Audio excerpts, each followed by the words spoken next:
Bonjour à tous et bienvenue dans ce nouvel épisode de l'art du NFT. Cette semaine, on est avec Valentin Lefebvre.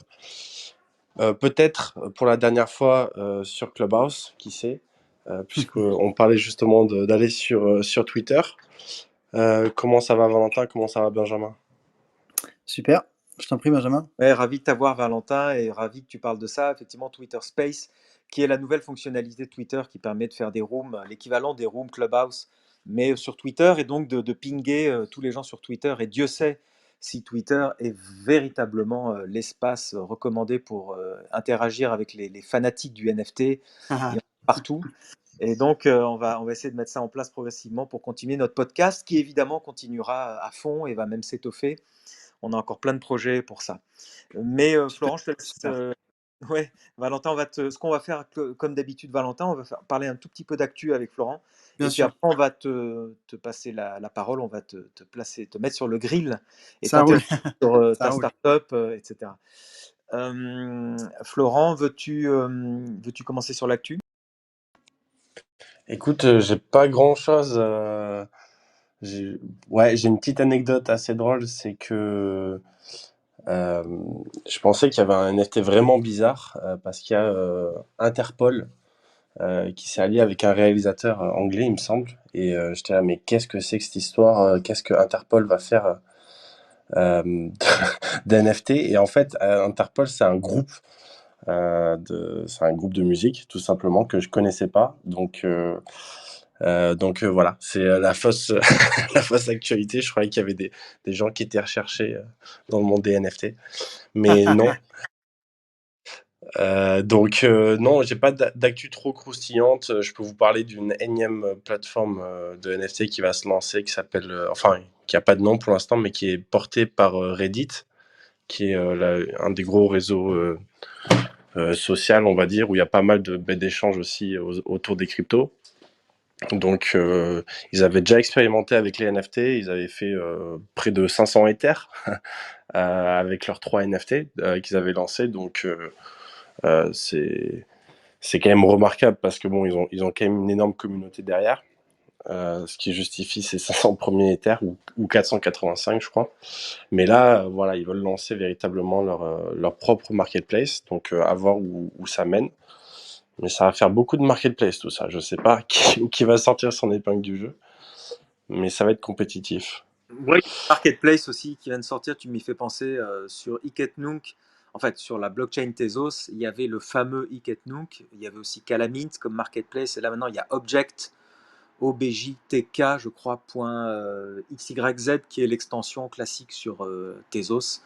Et en fait, je crois que ils font un peu comme Showtime, c'est-à-dire qu'en fait, ils sélectionnent les NFT qui leur plaît sur Iketnook, parce que comme vous le savez, sur cette plateforme Iketnook, c'est très minimal et il est difficile de s'y retrouver en fait et de retrouver des créateurs, etc. Donc ils ont fait une marketplace de la marketplace. En fait, c'est assez intéressant d'ailleurs comme idée de faire une nouvelle marketplace, mais qui reprend une ancienne, enfin une existante, pour la présenter de façon différente et de manière plus user-friendly et plus ludique en fait. Ouais, ben c'est le pouvoir de l'open source, hein. C'est que n'importe qui peut rajouter sa brique à l'édifice et c'est voilà, ça offre des opportunités tant pour la communauté que ben, pour les gens qui entreprennent. Parce que du coup, ils n'ont pas besoin de recréer toute la communauté derrière, mais ils peuvent répondre à des besoins qui sont déjà bien identifiés par les membres de la plateforme. Donc, ben, c'est vrai que passer en open source dans la crypto, ça fait beaucoup de sens ben, pour le côté communautaire et la technologie aussi qui avance très vite et qui est pas forcément, enfin, c'est très difficile de toujours être à l'état de l'art, sachant qu'il y a des innovations tous les 4 matins, quoi. Ouais, ouais, exactement. Donc, bon, sans transition, comme on dit, je vais enchaîner sur mon actu, qui n'est pas une grosse actu, mais simplement ça m'intéresse parce que vous savez que je suis branché sur la création, toutes les formes de création. Mon truc, c'est vraiment l'art en général, mais c'est aussi un petit peu la mode parce que Balmain, j'en ai parlé dans ce podcast, a lancé des NFT. Alors, d'ailleurs, pas vraiment des robes, ce ne sont pas des robes physiques. En fait, ce sont des robes avatars, on va dire. On va qualifier ça de robes digitales que l'on pourra acheter, que l'on peut acheter en NFT et que l'on pourra porter en tant qu'avatar sur un prochain jeu vidéo, parce que Balmain s'est associé à un jeu vidéo. On sait que le jeune créateur de Balmain, qui est extrêmement novateur, très dynamique, très jeune, etc. Donc lui, j'aimais beaucoup sa démarche de dire, au lieu de faire rester dans la mode, on va brancher la mode sur du jeu vidéo. Et je trouve l'idée assez géniale. Non, moi je voulais parler donc justement là-dessus d'un article de Vogue Business que je ne connaissais pas. Je connaissais Vogue, mais je ne savais pas qu'il y avait Vogue Business. Et c'est intéressant la façon dont cette journaliste parle de la façon dont la mode va s'emparer des NFT. C'est en train de bouillir.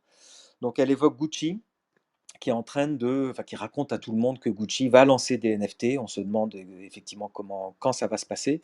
Mais tout ce monde-là est vraiment en ébullition. Pourquoi? Parce que le luxe a raté le coche, la locomotive du e-commerce. Clairement, le luxe n'est pas sur le e-commerce ou de manière maladroite, de manière un peu disséminée.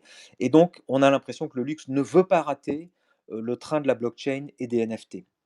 Donc, ils sont en train d'interroger beaucoup de gens, des gens dans le digital, des gens dans la techno, des gens dans la crypto aussi, pour se dire comment on va maintenant faire rentrer notre acheteur, notre consommateur de luxe dans ce monde-là.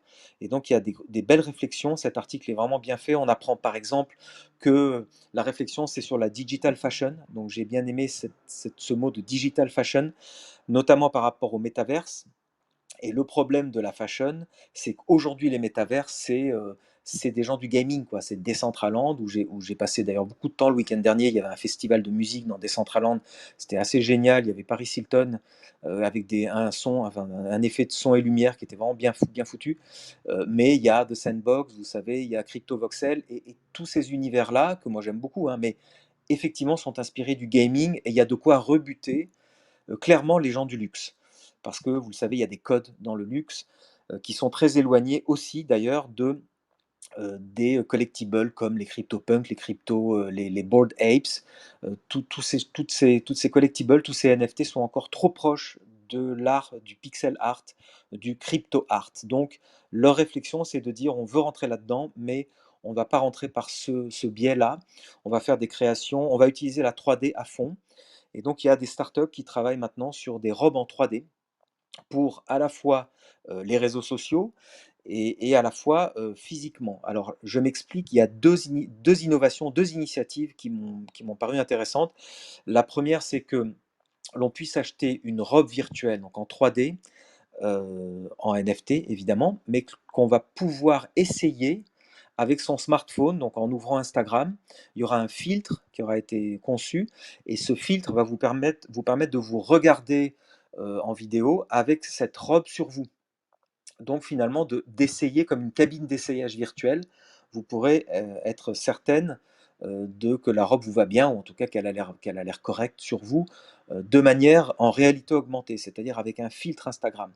Donc j'imagine bien, vous demandez à quelqu'un de vous filmer et vous activez, la personne active le filtre et vous vous voyez avec la robe. Donc ça, c'est la première chose intéressante, c'est de mélanger réalité augmentée, donc filtre Instagram, en général c'est comme ça que ça se passe le mieux, réalité augmentée, 3D et NFT. Ça, je pense que c'est une bonne piste de réflexion pour la mode. Et bien sûr, à la fin, achat par carte de crédit. Ça, clairement, j'ai vu ça partout dans le luxe. Toutes les expériences de luxe, c'est ne vous embêtez pas avec un MetaMask, ne vous embêtez pas avec des Ethers. Tout ça est trop compliqué, tout ça est trop loin de l'univers du luxe. Encore que, il y aurait une réflexion à mener. Je pense que justement, la crypto pourrait rentrer dans ce phénomène luxe, mais ça, c'est un autre débat. Mais pour l'instant, c'est achat par carte de crédit. Et puis, vous avez une startup qui s'appelle Clothia, comme clothing, et qui est une startup qui est online évidemment et qui propose du retail, donc du NFT à la fois physique et du NFT digital. C'est-à-dire que la robe, elle existe réellement, vous l'achetez réellement, mais elle a été digitalisée. Donc vous achetez un avatar 3D de la robe en NFT et vous recevez la robe physique chez vous. Donc vous pouvez effectivement soit, bon, les deux sont associés, le NFT physique et le NFT digital. Ça me fait penser à ce que fait Beeple. Ah, on sait que Beeple, quand on lui achète une œuvre d'art, on reçoit, on achète le NFT, on l'a dans son wallet MetaMask évidemment, et on reçoit physiquement un petit cadre vidéo où l'œuvre de Beeple est installée définitivement dans ce cadre vidéo. En général, c'est une boîte qui s'appelle Infinity Objects. Vous trouverez ça sur Google. Et Google et Beeple utilisent cette société américaine qui propose des cadres vidéo que vous recevez chez vous. Beeple explique bien que les deux sont indissociables, qu'en général, il faut essayer de respecter la volonté de l'artiste, qui est que si vous revendez le NFT, vous expédiez par la poste le cadre physique. De la même manière, on achèterait donc avec cette startup Clothia, on achèterait une robe digitale et on recevrait la robe physique aussi. J'imagine que les deux sont indissociables. Donc ça m'a vraiment, j'ai trouvé ça pertinent comme, je dirais, ces deux pistes de recherche pour la mode. Je trouve ça vraiment bien. Et puis l'article se termine par un petit clin d'œil évidemment sur les jeunes, comme d'habitude, les jeunes qui ont 20 ans aujourd'hui pour qui leur façon de se vêtir dans la vraie vie est tout aussi importante que l'apparence de leur avatar. Dans la vie, dans les métaverses, dans les NFT, dans le digital, c'est tout aussi important. Je vous parlais de Decentraland, j'ai vu donc ce concert de Paris Hilton. J'ai vu par exemple que Paris Hilton, il y a 15 jours, depuis 15 jours, annonce l'apparence de son avatar en disant voilà à quoi je vais ressembler dans Decentraland. Et évidemment que ça a beaucoup d'impact, ça influence les jeunes, mais je pense que ça va influencer, comme d'habitude, les jeunes au début et puis de plus en plus de monde plus tard. J'ai parlé de Facebook et de son métaverse qui va sortir. Vous le savez, Facebook va proposer donc de faire des conférences, des assemblées business entre personnes qui ont du business à faire. Et bien sûr, ce sera dans un métaverse. Et bien sûr, on aura tous des avatars. Et qui dit avatar dit la robe qui va bien, le t-shirt qui est sympa, etc. Et dernier clin d'œil pour terminer, d'ailleurs dans cet avatar Facebook, vous irez voir, il n'y a que des troncs, hein, il n'y a aucune jambe et aucun pied, il n'y a rien. Tous les avatars vont de la tête au tronc, donc au niveau de la ceinture. Et en fait, c'est de la pudeur. Facebook a décidé de ne pas rentrer dans le débat de est-ce que les filles doivent avoir des robes qui s'arrêtent aux genoux, qui s'arrêtent aux mollets? Ils n'ont pas voulu rentrer là-dedans, donc ils ont supprimé carrément toute la partie inférieure de tous les corps, enfin de tous les avatars. Voilà, donc ça c'était un peu mon actu sur la mode, mais on y reviendra, je suis ça de près, parce que je pense que c'est passionnant ce qui va se passer là. Ouais, on avait déjà évoqué par le passé ce problème en fait de Facebook. Voilà, ils veulent être vraiment mainstream, mais potentiellement protéger aussi les plus jeunes du coup, euh, avec des suggestions enfin pour éviter les suggestions corporelles sexuelles. Mais effectivement, j'ai vu passer que là, ils annonçaient un énorme investissement, je crois que c'est 10 milliards, pour construire et vraiment devenir une entreprise du métaverse et plus juste un réseau social. Donc, parce qu'ils pensent que voilà, et je pense qu'ils sont les premiers à le voir en termes d'adoption et de fréquentation des réseaux sociaux. Enfin, les gens passent de moins en moins de temps sur Facebook. Enfin, ça dépend des générations, mais je pense qu'en général, Facebook est en train de mourir. Donc, je pense que la reconversion est essentielle pour eux. Et avec en plus, comme tu disais, le cadre de virtualité augmentée de Facebook, Oculus, je pense que ils vont vraiment pousser ça à fond, quoi. Donc, t'as bien raison, il va falloir qu'on suive ça de près. Mais, euh, passons à notre mouton du jour, Valentin. Désolé, c'est pas un mouton, mais revenons à nos moutons plutôt. Mais bienvenue encore une fois, Valentin. C'est cool que tu viennes nous présenter un peu plus en détail du coup la découverte. Peut-être ce que je te propose, c'est de commencer par une question pas facile, te présenter. Merci Florent, merci encore une fois pour l'invitation, Florent et Benjamin. C'est un plaisir d'être on stage et puis c'est un plaisir de vous écouter aussi, je pense que presque toutes les semaines, enfin en tout cas de ma part. Me présenter, je suis un Français, 29 ans à Paris et je suis dans le milieu de l'art et qui plus est dans le milieu des NFT. Et la vision, c'est d'apporter des œuvres, apporter l'art avec les lettres de noblesse dans le milieu digital, dans le milieu virtuel, par le format des NFT. Donc on a commencé le projet en décembre 2019, donc ça remonte à très loin, mais initialement c'était pour faire un centre immersif, comme l'Atelier des Lumières, mais aux US, pour le marché américain. Donc on est focus sur le marché américain, étant basé à Paris et étant aussi à la moitié du temps à Miami. Donc voilà pour les bases. Et donc la marque s'appelle La Découverte. J'appelle ça la marque parce que c'est une marque qu'on a créée. On n'est pas des artistes peintres, on n'est pas des codeurs, on est des créateurs d'œuvres digitales Donc on prend des contenus existants comme des peintures et de la musique et on les assemble, on les mélange et on en fait une composition, une œuvre composite. Et cette œuvre composite, c'est ce qu'on met sur le marché des NFT, le marché en tant que NFT. Parce qu'on voit les choses avec un peu plus de hauteur dans le sens où on est des créateurs d'œuvres digitales dans le monde virtuel. Donc l'art digital, ça a existé avant les NFT, mais ça a vraiment pris son boom depuis les NFT. Donc les NFT, en fait, la vision qu'on a, c'est un véhicule, c'est un format d'achat, de collection, voilà, d'échange, mais c'est pas les NFT qui définit ce qu'on fait. Mais en tout cas, ça nous permet de se propulser. Parce que je pense pas qu'on aurait bien commencé aussi bien commencé dans le monde de l'art digital s'il n'y avait pas eu les NFT. Parce que l'art digital avant, c'était pas très considéré. Comme les artistes NFT aujourd'hui, ils existent depuis longtemps, hein. Vous avez mentionné les Beeple, les Boss Logic, etc. Ces mecs-là, en fait, ils sont graphistes de métier depuis au moins 10 ans et ils ont fait beaucoup de belles œuvres depuis longtemps.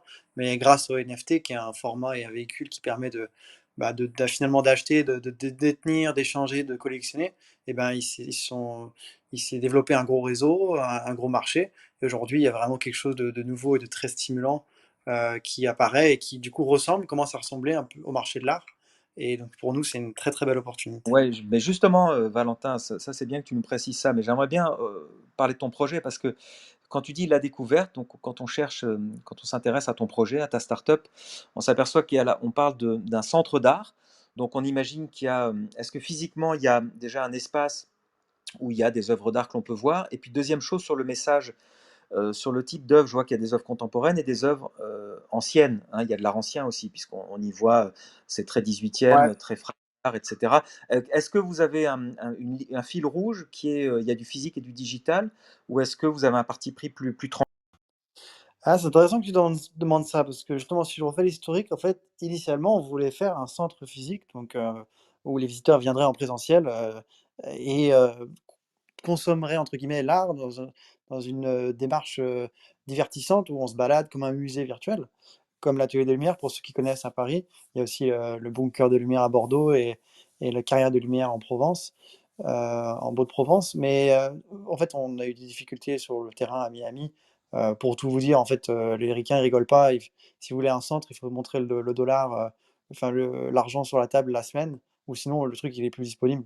Donc on s'est fait avoir deux fois où en fait on a trouvé un super local et on n'a pas pu le signer, on n'a pas été assez rapide pour le signer. Quelqu'un d'autre l'a signé. Donc au bout de 6 mois d'efforts, beaucoup d'efforts de temps, d'argent, beaucoup d'argent dépensé pour aboutir sur ce centre, et ben on n'a pas abouti. Ok, ça c'était à Miami. Non, mais vous avez un centre en France, en Europe, ou pour l'instant c'est une marketplace en fait, c'est un Non, site. non, alors non, non, en fait, on est un site, on n'est pas une marketplace, on est des créateurs. On est des créateurs de NFT. Du coup, on a réorienté le projet en se disant, bah, on va faire du virtuel.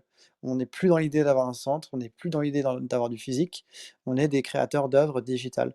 Donc, on est dans le virtuel. Et du coup, là, on développe la galerie. Enfin, c'est encore un projet, hein, mais le centre qu'on voulait faire, on va le faire en virtuel finalement. Donc, pour ceux qui connaissent un petit peu, c'est comme, il y a deux exemples qui parlent, qui s'appellent Cyber et Rare Rooms. Donc c'est des outils, c'est des sites où on peut, rapidement créer une galerie virtuelle. Donc c'est pas un métaverse en lui-même, mais finalement c'est une petite version d'un monde virtuel. Donc à voir comment ça va évoluer, comment ça va se greffer. Mais l'idée c'est de créer des œuvres digitales et après qu'elles se retrouvent dans un monde virtuel, où on pourra les apprécier, les découvrir, les collectionner, les acheter. Pour notre premier drop, on a quand même apporté un côté physique à la chose parce qu'on a fait gagner à la personne qui a remporté l'enchère, on lui a fait gagner un écran de 55 pouces, sur lequel on voit l'œuvre d'art animée. Donc c'est un peu comme un display, comme un écran, on appelle ça un digital canvas, donc un tableau digital. Et finalement, c'est un écran sur lequel on peut apprécier ces NFT. Donc, Black Dove, qui est la marque américaine qui fait ça, permet de connecter son wallet et après de display, d'afficher donc ce qu'on a dans notre wallet, notre portefeuille digital, nos NFT. Donc, ça, c'était une première. On a voulu faire quelque chose qui sortait du lot et qui marquait le coup. Et donc, là, il y avait un côté physique, mais c'est pas forcément ce qu'on va faire à chaque fois. Et c'était vraiment pour commencer, parce qu'on avait cette idée de vraiment toucher ceux qui sont collectionneurs dans l'âme, pour se dire: «On aura un bel objet dans lequel on peut afficher notre collection digitale». Je ne savais C'était ça la démarche. Excuse-moi, je te coupe parce que je connaissais pas Black Dove. Donc en fait, c'est un fabricant d'écrans plats, c'est ça, mais spécifiquement NFT, c'est-à-dire que donc c'est une Smart TV qui se connecte au Wi-Fi, à ton Wi-Fi, et qui récupère ton MetaMask sur l'écran. C'est ça que tu veux dire? Alors ouais, blackdove.com, donc Black Dove, c'est une marque américaine basée à Miami. Ça fait des années qu'ils sont dans le milieu de l'art digital, et eux, ils ont une approche de plateforme d'art digital, et ils construisent aussi des devices. Donc, en l'occurrence, ils appellent ça un digital canvas, mais donc un tableau digital qui est en fait un display, un écran. En fait, c'est de la marque blanche. Derrière, c'est un LG ou un Samsung, et ils ont enlevé toute la partie Smart TV, tout ça. Ils ont juste mis leur couche software Black Dove. Comme ça, quand tu te connectes dessus, tu l'allumes, il y a le logiciel Black Dove, et en fait, il est connecté à ton application Black Dove, et là-dessus, tu charges tes fichiers, ou tu mets ta clé de wallet, et après, du coup, tu choisis qu'est-ce que tu veux afficher sur le display. Ok, donc je comprends mieux. Donc en fait, oui, c'est pas forcément lié au NFT, c'est-à-dire que c'est tes fichiers digitaux en fait qui vont aller directement Ouais, dans Black ouais. Dove. Donc toi, Bah, tu si vends. vous voulez, c'est une version améliorée du vieux cadre de photo famille, quoi. Mais en version 2020, quoi, où en fait, c'est un cadre immense avec un 4K, résolution 8K, enfin un truc balèze. Et là-dessus, on branche, enfin, on peut mettre nos fichiers haute définition, que ce soit des photos, des images, des œuvres d'art, des vidéos, et après, bah, nos NFT, parce qu'on peut connecter notre wallet, notre digital wallet. Donc, et bah, génial, merci de partager ça. Et sinon, pour revenir à la découverte, donc si j'ai bien compris, vous collaborez avec des artistes, on va dire, traditionnels, et vous allez, enfin, pour le coup, dans votre premier release, c'était ça, c'est que vous avez collaboré avec une artiste plus traditionnelle, Ouais, et vous améliorez le contenu de manière, enfin, à animer l'œuvre, en fait. Et, c'est ça.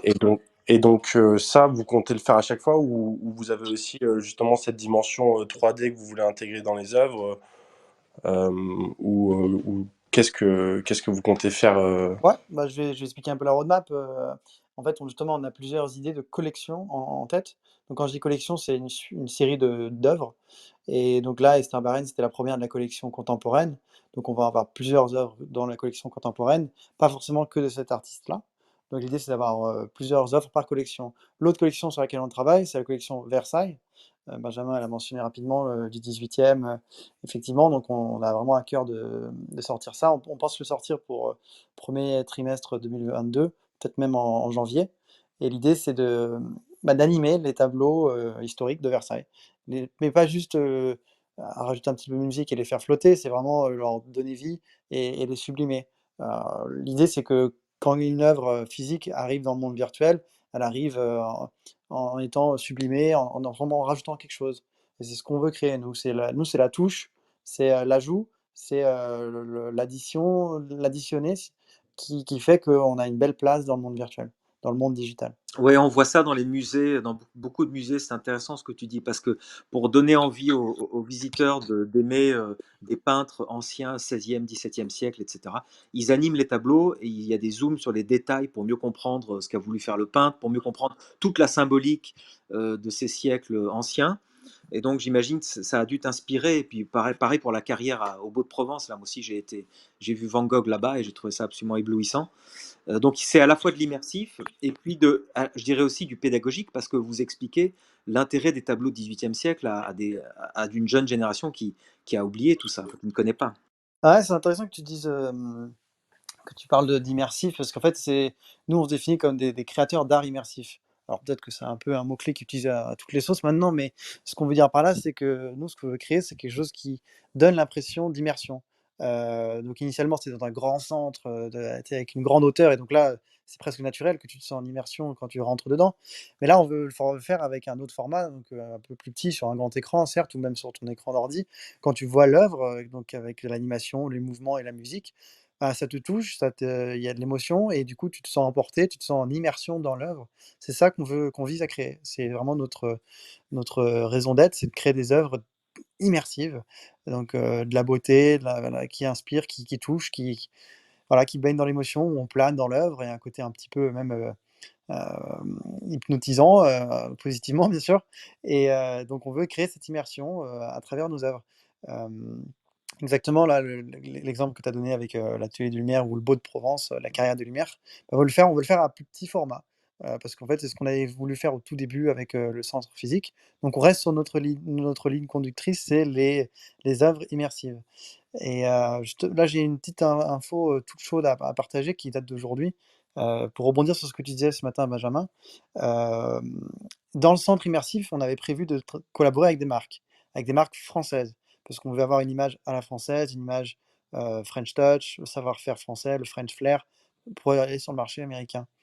Et donc, dans les partenaires qu'on avait pour le centre physique, on avait le stand Evian, le stand La Durée et le stand Harcourt, les studios photo Harcourt. On a aussi un partenariat avec l'artiste Orlinski, mais ça c'est pour plus tard, je vais pas vous en dire beaucoup. Et donc avec Harcourt, j'étais dans leur studio là, dans le 16e, ils ont un magnifique hôtel particulier, sublissime, magnifique. Et donc j'ai discuté avec eux sur la partie virtuelle, parce qu'initialement, c'est des partenaires dans le projet pour le centre physique. Mais vu qu'il a plus lieu, et ben du coup là, je leur explique la vision, la roadmap et la vision vers le métaverse. Et donc là, ce matin, on a pu discuter de ce qu'on pouvait faire ensemble. Et l'idée, c'est de prendre des œuvres du studio Harcourt, c'est-à-dire les photos portraits, et de les animer avec de la musique et de les amener dans le monde de la métaverse via des NFT. C'est balèze, c'est trop fort. Génial. Et du coup, enfin, moi là, ce que je trouve génial en fait avec ce que tu nous racontes, c'est que enfin, c'est un métier ce que vous faites. Enfin, c'est de l'entrepreneuriat évidemment, mais c'est Ah ouais, ouais, vraiment on défriche, on est pionniers, hein, on défriche ouais, tout. mais c'est un métier en fait à la croisée de enfin, t'as plein de casquettes, que ça soit curateur, mais aussi, enfin, avec les œuvres initiales, créateur, entrepreneur. Enfin, c'est assez, en fait, c'est vraiment un job unique, quoi. Il y a Ouais, pas, ouais. jusqu'à présent, Il y a ça pas n'existait pas il y quelque a pas chose de comme ça. playbook. C'est clair, bah, c'est absolument excitant, fascinant, c'est génial, moi je suis ravi, je suis heureux, je me sens privilégié de pouvoir faire ça.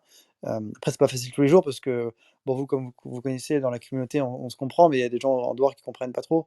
Et après il faut trouver son public, il faut bien présenter les choses, il faut que voilà, personne nous attend, on n'est pas connus, du tout, donc on vient avec beaucoup d'humilité, mais beaucoup d'ambition et beaucoup de passion, donc on travaille là-dessus justement, et chaque projet est nouveau. Donc sur Versailles, il y a un héritage culturel très, très fort. Les gens nous attendent au tournant, on va pas juste faire bouger, Louis XIV, la moustache, quoi. Il va falloir raconter quelque chose.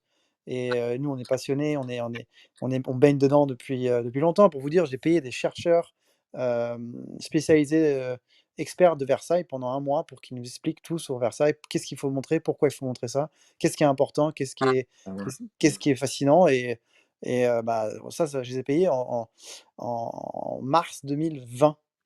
C'est la question que j'allais te poser, Valentin. Est-ce que tu peux juste développer ça? Parce que je trouve ça vraiment, vraiment intéressant. C'est-à-dire que Versailles, tu dis tous les tableaux de Versailles, donc une certaine partie des tableaux de Versailles, mais tu as l'accord des gens de Versailles. Même Parce- pas. Alors en fait, chaque sujet est différent parce que là, Versailles, on se penche dessus, c'est libre de droit, c'est dans le domaine public. Après du coup, il faut pouvoir les images qu'on utilise, elles sont dans des banques d'images, donc il faut les acheter. Il faut avoir les droits commerciaux de pouvoir en faire ce qu'on veut. Donc en fait, la démarche, elle est dans trouver l'image haute définition sur une banque d'images, l'acheter et avoir les droits de pouvoir en faire ce qu'on veut. D'accord, mais après, il y a la marque Versailles que tu peux utiliser ça ou ça s'est déposé, j'imagine? Ou c'est pas simple? Bah, en fait, il y a vraiment, c'est difficile de répondre. Nous, on se rapproche des amis d'Insight pour pouvoir voir qu'est-ce qu'on peut faire en termes de la promo. C'est vrai on leur fait un peu un appel du pied, mais ils sont longs à répondre. Donc, les experts, ils nous ont dit ils nous ont dit la chose suivante. Ils ont dit: «C'est dans le domaine public, c'est libre de droit. Après, c'est l'image elle-même que vous utilisez. Qu'est-ce que publier et donc qui est en droit de l'image et quel droit vous pouvez avoir?» Et donc là, ça passe par une banque d'images, un peu comme Getty Images ou Alarmy ou autre. Ouais, donc c'est bien, tu as fait la démarche de comprendre, donc tu as pris un expert, en histoire de l'art et vous avez Ouais, cette il y en avait 3 en fait. ah On a oui, pris 3. carrément 3 experts.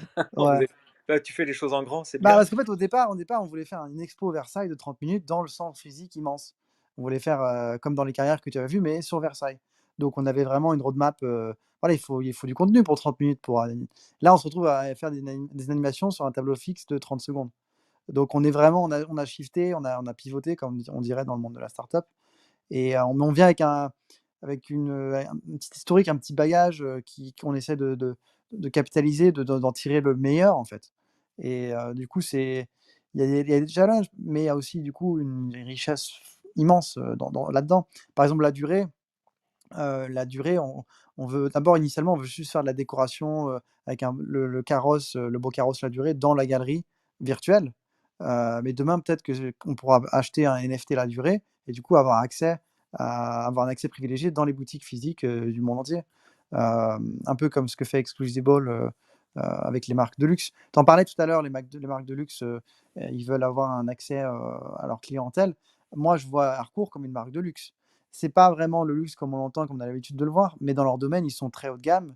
Ils ont un cachet, ils ont un savoir-faire, ils sont reconnus, mondialement. Ils ont cette patte, cette touche et c'est des choix de cœur à chaque fois, hein, autant Parle- Harcourt, La Durée.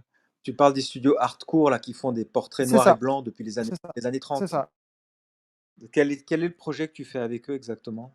C'est pas encore tout à fait officiel ni défini, mais l'idée, c'est de prendre leurs photos, leurs clichés, les plus emblématiques, les plus connus et de les animer, de leur donner vie, et avec de la musique et de transformer ça en NFT.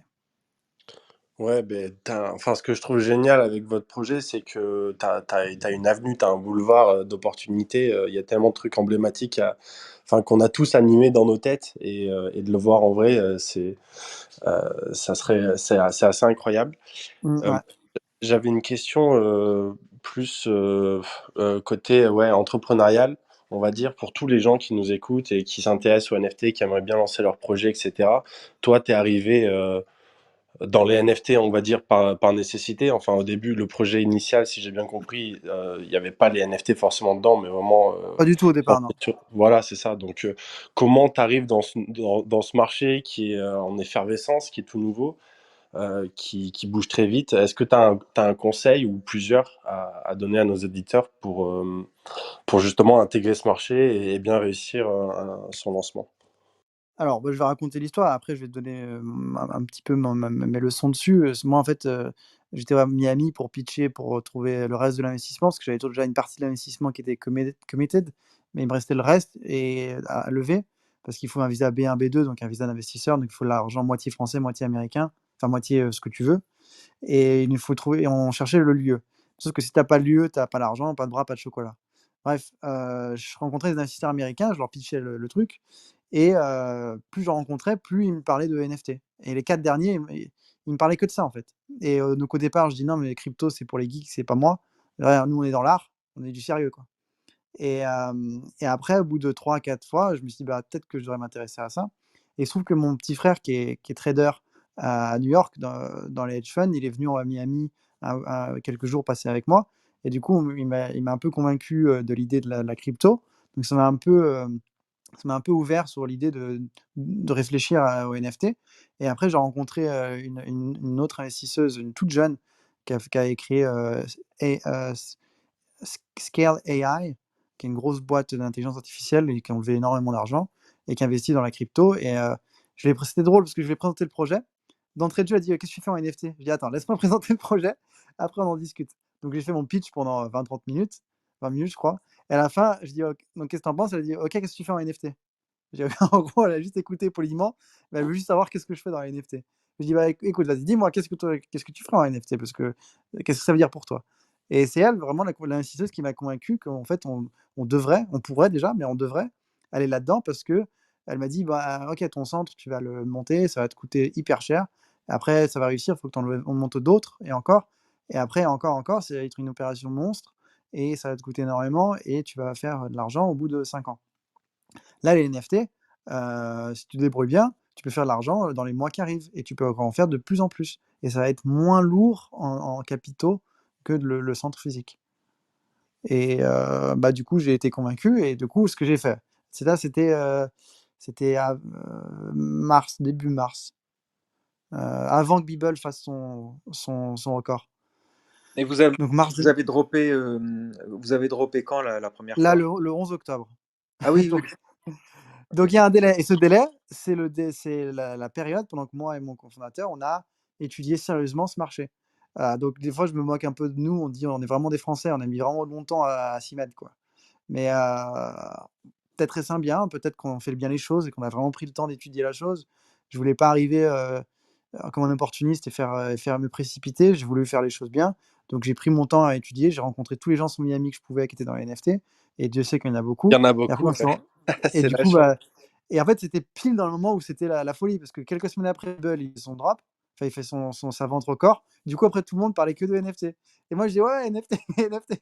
Du coup, je parlais à enfin, c'était une période complètement dingue et j'ai beaucoup, beaucoup appris et je me dis: «OK, on va lancer» et en fait, après là, le, l'excitation, elle a un peu retombé cet été, mais nous, on était convaincus que c'était l'avenue qu'il fallait prendre. On était un peu, on se disait: «C'est un peu bête, on veut s'y mettre» et là, ça retombe un petit peu, c'était un peu dommage, mais on était convaincus qu'il fallait aller dans le côté virtuel, le côté digital et que là-dessus, du coup, on voulait prendre le temps de faire les choses bien.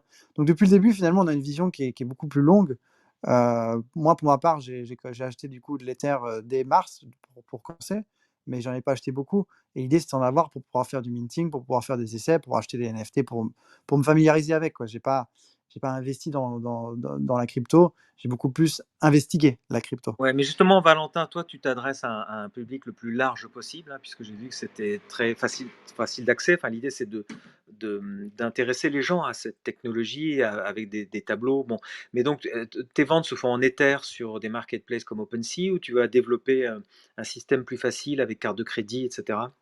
Alors nous, on n'a pas la prétention ni l'ambition de développer des systèmes de paiement ou de marketplace. Nous, on est des créateurs d'œuvres. Donc on va se brancher sur les meilleures, celles qu'on juge les meilleures plateformes, les meilleures marketplaces. On a commencé par, Maker's Place. Maker's Place, pour ceux qui connaissent, c'est une marketplace de NFT qui est plutôt, enfin qui est curated, donc il faut pouvoir être invité ou être sélectionné pour être sur la plateforme et ils sont plutôt artistiques, plutôt haut de gamme. C'est-à-dire que quand on regarde à travers les différentes marketplaces, c'est celle qui, parmi celles qui offrent qui présentent le plus de projets artistiques ou sophistiqués ou qui un peu plus jugés à voilà, poussés. Donc on avait vraiment cœur à être sur cette plateforme pour cette raison-là et la deuxième, c'est qu'elle accepte les paiements en carte de crédit, donc en monnaie fiat et là-dessus, c'était aussi un choix important pour nous parce vu qu'on s'adresse aussi au monde de l'art, ils sont pas forcément, très familiers avec le crypto, donc je voulais pouvoir heu, leur permettre d'acheter nos œuvres sans avoir obligatoirement à avoir de la monnaie crypto. Mais Maker's Place, Valentin, c'est la classe. Franchement, bravo. Il y a des milliers d'artistes qui envoient des soumissions et qui sont jamais sélectionnés. Ouais, Euh, merci, bah, c'est beaucoup de boulot, hein. Justement, on a passé tout l'été enfin, en gros, j'ai remué, ciel et terre, tout mon réseau dans tous les sens pour avoir des connexions qui me permettent de pousser notre Bah dossier ouais, il faut et expliquer aux gens quand même que Maker's Place, tout comme Super Rare ou Nifty Gateway, c'est franchement les trois quatre plus grandes plateformes de NFT au niveau mondial, clairement, et où la sélection est extrêmement rude. Et d'ailleurs, en général, je crois qu'ils demandent aussi d'avoir une grosse communauté. En même temps, tu développes, j'imagine, une communauté sur les réseaux sociaux, certainement ton Twitter ou Ouais, Instagram. ouais, ouais, bah, on commence avec la marque La Découverte, humblement, c'est-à-dire que les gens qui nous suivent, ils sont intéressés par ce qu'on fait et donc on commence tout en bas, c'est-à-dire, on commence avec zéro et donc là, on a quelques centaines sur à peu près tous les réseaux. On a un Discord, on a un Twitter, on a un Instagram, on est sur les, YouTube et Vimeo et on crée notre communauté dans le sens où c'est les gens qui sont intéressés par l'art et qui sont intéressés par la crypto, bah, naturellement, c'est notre cible et donc on veut pouvoir les atteindre, on veut pouvoir leur montrer ce qu'on fait et on veut pouvoir leur mettre au goût de nos différentes collections qu'on prépare parce qu'on sait qu'ils vont être intéressés un jour ou l'autre et le plus tôt, c'est le mieux parce on vise à vendre, des œuvres de plus en plus chères. On veut avoir des œuvres rares, précieuses, donc et faire monter le prix, un peu comme une maison de création, d'œuvres. C'est comme ça qu'on se voit et c'est pour ça que c'était important de commencer dans une marketplace qui portait ce positionnement, qui portait cette image et donc pour nous, c'était très important, quitte à commencer plus tard, mais commencer bien. Mais Valentin, tes œuvres sont signées de la collection ou c'est un collectif d'artistes qui sont hébergés chez toi et qui signent les œuvres ou Non, comment... non, elles sont pas signées nos œuvres, on est une marque qui crée des œuvres, donc c'est la découverte, mais c'est pas signé proprement parlé, comme on a l'habitude de le dire. C'est-à-dire que là, l'œuvre qu'on a publiée, la première, elle est issue d'un tableau d'une peintre. La peintre s'appelle Esther Varenne, et le tableau, c'est la matière première qu'on a utilisée pour cette création. Et cette création, c'est nous, c'est la découverte. Donc on pourrait dire qu'elle est signée à la découverte, la création. Bon, après, je pense qu'on joue un peu sur les mots. Nous, on est des créateurs d'œuvres d'art digitales, et on en aura plusieurs collections. Mais c'est plus des façons de les ranger, des façons de s'y retrouver. C'est mon explication. Et est-ce que du coup, il y a pas un intérêt à aussi, enfin, j'ai cru, bon, faut que tu nous dises à peu près comment ça marche avec les artistes, mais est-ce que tu penses qu'à l'avenir, ça serait pas intéressant de justement inclure les artistes dans les œuvres, qui soient aussi rémunérés sur les ventes et qui puissent aussi avoir les royalties, ou du coup, à chaque fois, vous allez racheter les droits aux artistes? Au cas par cas, nous, là, ça s'est fait qu'en fait, on avait acheté les droits initialement parce qu'on avait prévu de projeter une grande expo, pareil, de 30 minutes sur l'artiste. Donc, en fait, on avait acheté les droits initialement de l'artiste pour créer une expo. Donc là, il se trouve qu'on a un peu changé. On a créé une œuvre de 1 minute, de 1 minute.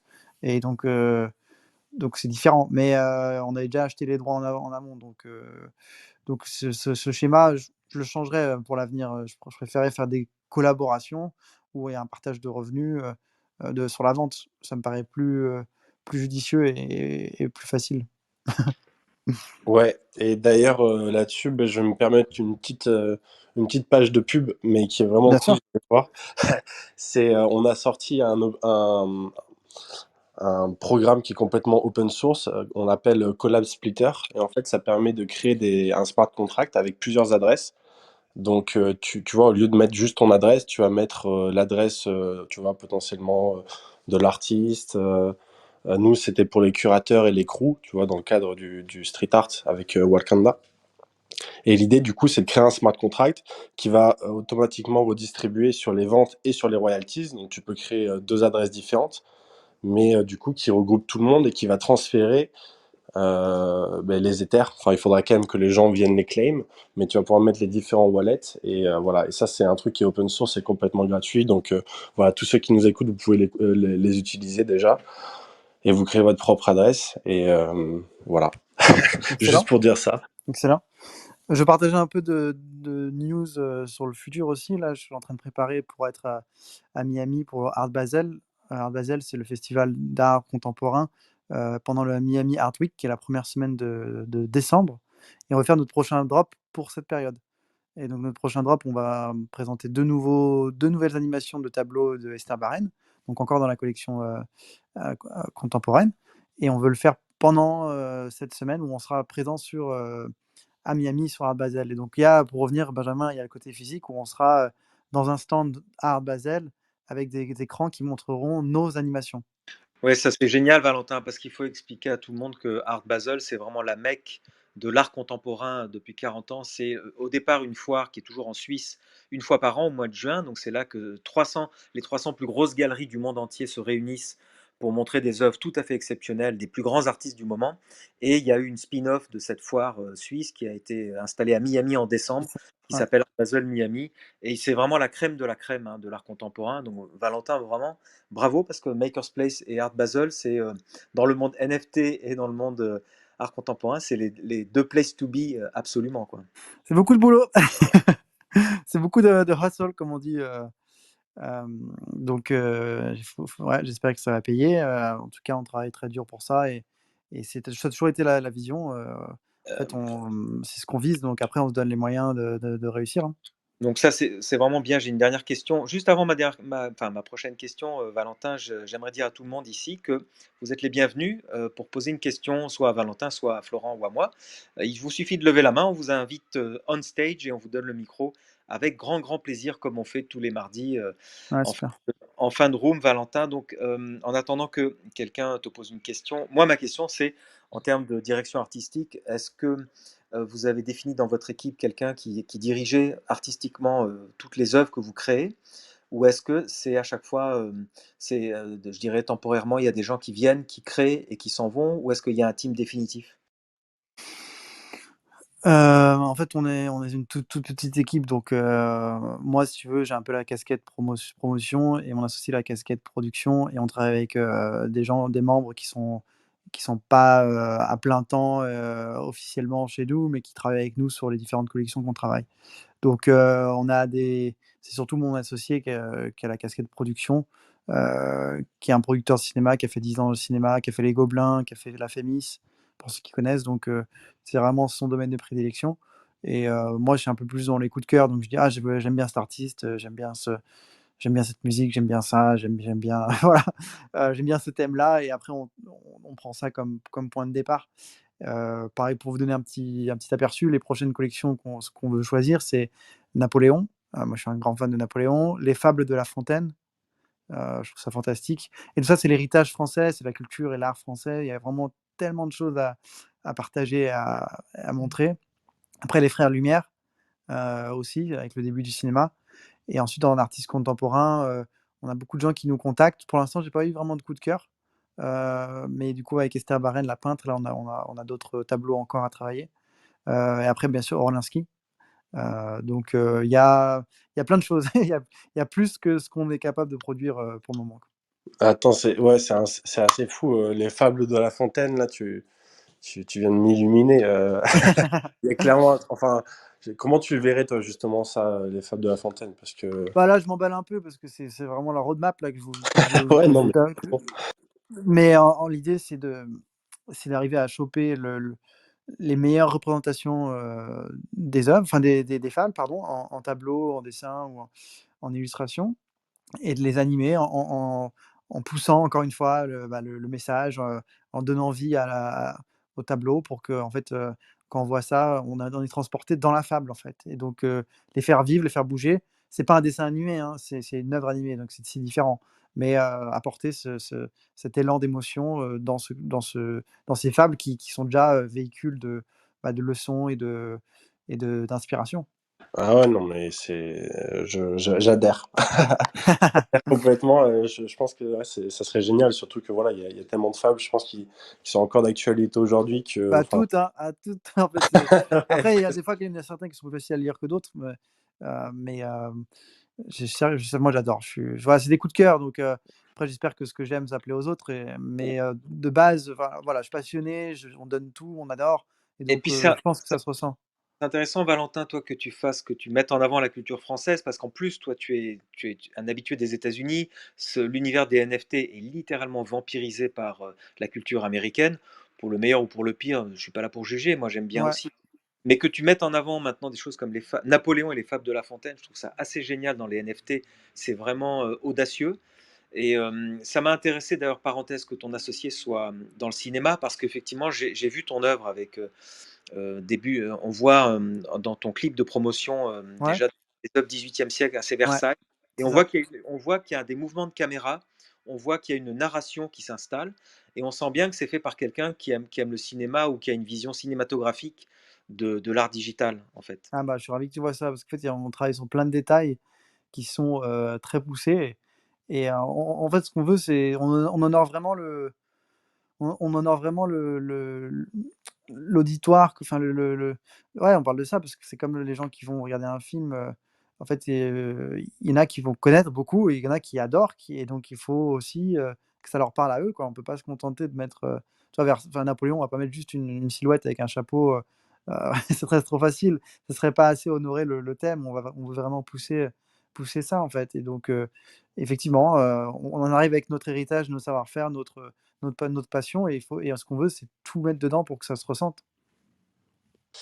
et rien à voir, j'ai une autre question qui est, qu'est-ce que tu penses de l'utilité, dans les NFT?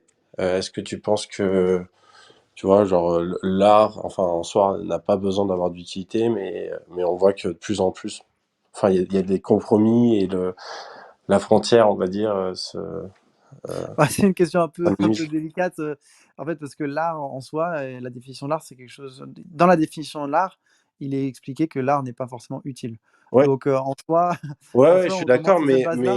mais toi, tu vois, quand tu nous as présenté le NFT en début de room, tu nous as bien dit que c'était le support et que c'était pas l'œuvre en soi. Ouais, justement. Alors, justement, l'utilité, on va pousser un peu le mot et jouer dessus, mais pour nous, ça nous permet d'atteindre plus facilement plus de monde et qu'il y ait une démarche de collection, de collectionneur. Parce que jusqu'à avant les NFT, les gens, ils valorisaient pas un fichier MP4. Ils valorisaient pas l'art sur un écran.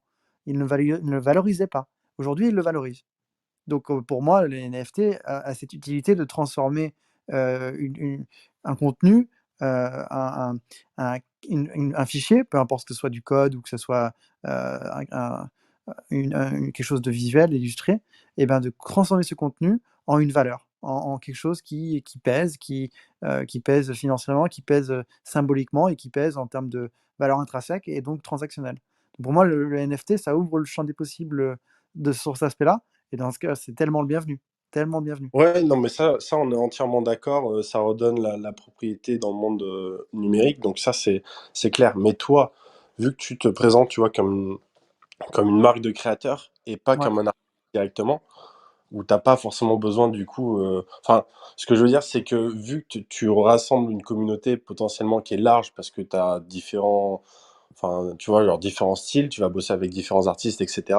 ouais, Tu vois, dire à tes collectionneurs, ok, ben, la prochaine fois qu'on fait un drop ou justement un événement en présentiel, il y aura que ceux qui ont un NFT qui pourront y participer ou ils pourront louer ou donner leurs droits à leurs proches pour qu'ils soient dans la même ville, tu vois, des choses comme ça. Ça peut être une utilité pas directement liée à l'œuvre, mais plutôt bah, à ta marque. Tu vois ce que je veux ouais, dire? moi, je vois plus ça comme de la sélection ou pour être un peu plus exclusif, je sais pas si on peut qualifier ça d'utilité.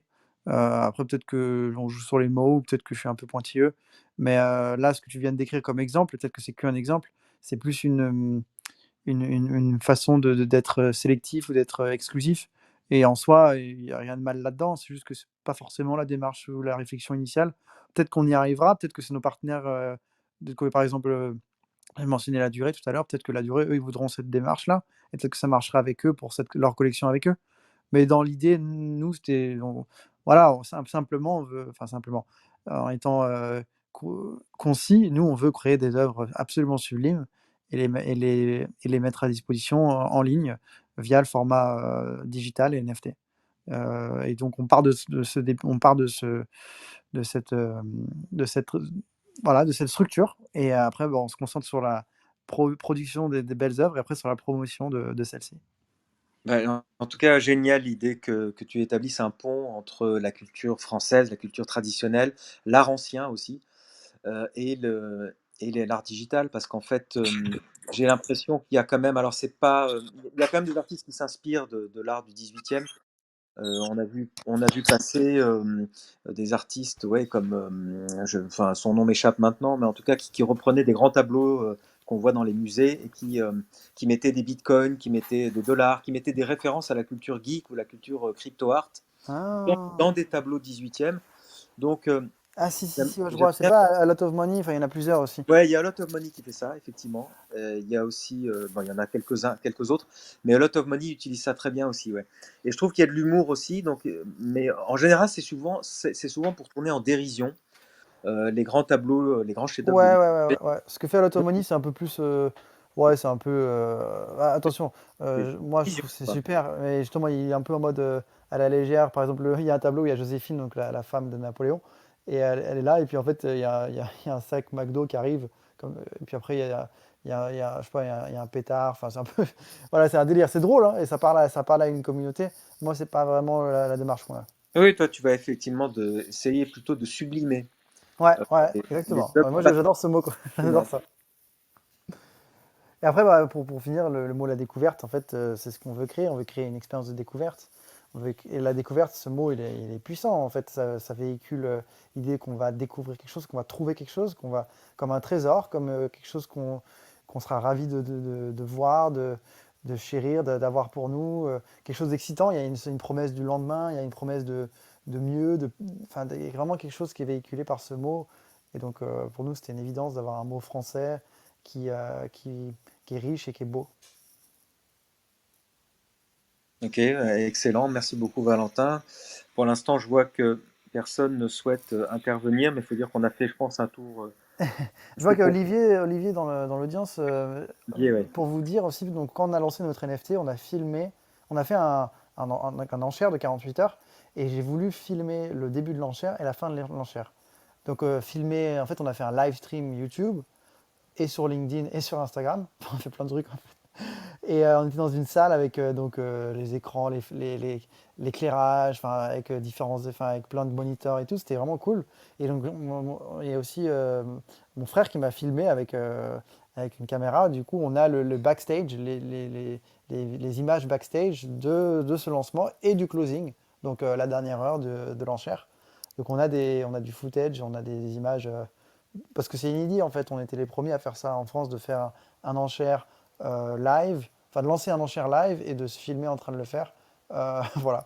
Enfin, on voulait avoir rien que pour nous, pour notre histoire cette aventure entrepreneuriale, on voulait pouvoir documenter ça.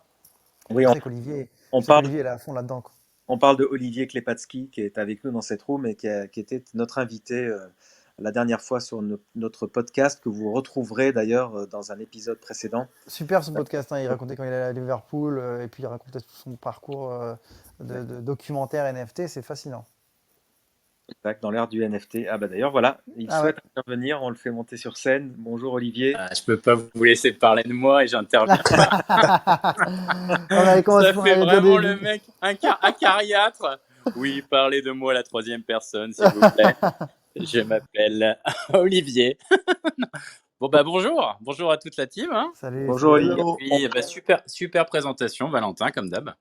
On verra dans ton Donc, film, Olivier, il y aura une mention dans ton film du drop de Valentin, la collection. Ah bah je sais pas encore ça, parce que normalement, comme je t'ai dit la dernière fois, la partie A, on l'a presque bouclée, donc là on est plus sur la partie musique maintenant.